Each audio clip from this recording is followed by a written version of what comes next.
ማቴዎስ ወንጌል ምዕራፍ 3 በዚያም ወራት መጥምቁ ዮሐንስ መንግሥተ ሰማያት ቀርባለችና ንስሐ ግቡ ብሎ በይሁዳ ምድረ በዳ እየሰበከ መጣ። በነቢዩ በኢሳይያስ የጌታን መንገድ አዘጋጁ፣ ጥርጊያውንም አቅኑ እያለ በምድረ በዳ የሚጮህ ሰው ድምፅ የተባለለት ይህ ነውና። ራሱም ዮሐንስ የግመል ጠጉር ልብስ ነበረው፣ በወገቡም ጠፍር ይታጠቅ ነበር። ምግቡም አንበጣና የበረሃ ማር ነበር።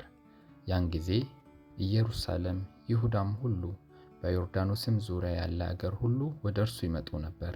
ኃጢአታቸውንም እየተናዘዙ በዮርዳኖስ ወንዝ ከእርሱ ይጠመቁ ነበር። ዳሩ ግን ከፈሪሳውያንና ከሰዱቃውያን ብዙዎች ወደ ጥምቀቱ ሲመጡ ባየ ጊዜ እንዲህ አላቸው፣ እናንተ የእፉኝት ልጆች፣ ከሚመጣው ቁጣ እንድትሸሹ ማን አመለከታችሁ? እንግዲህ ለንስሐ የሚገባ ፍሬ አድርጉ። በልባችሁም አብርሃም አባት አለን እንደምትሉ አይምሰላችሁ።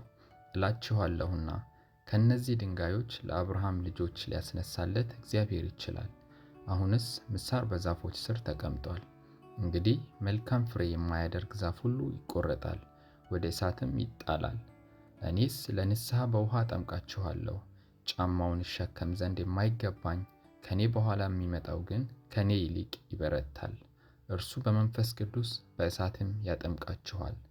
መንሹም በእጁ ነው፣ አውድማውንም ፈጽሞ ያጠራል፣ ስንዴውንም በጎተራው ይከታል፣ ገለባውን ግን በማይጠፋ እሳት ያቃጥለዋል።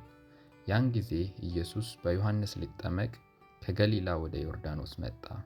ዮሐንስ ግን እኔ በአንተ ልጠመቅ ያስፈልገኛል፣ አንተም ወደ እኔ ትመጣለህኒ ብሎ ይከለክለው ነበር። ኢየሱስም መልሶ አሁንስ ፍቀድልኝ፣ እንዲህ ጽድቅን ሁሉ መፈጸም ይገባናልና አለው።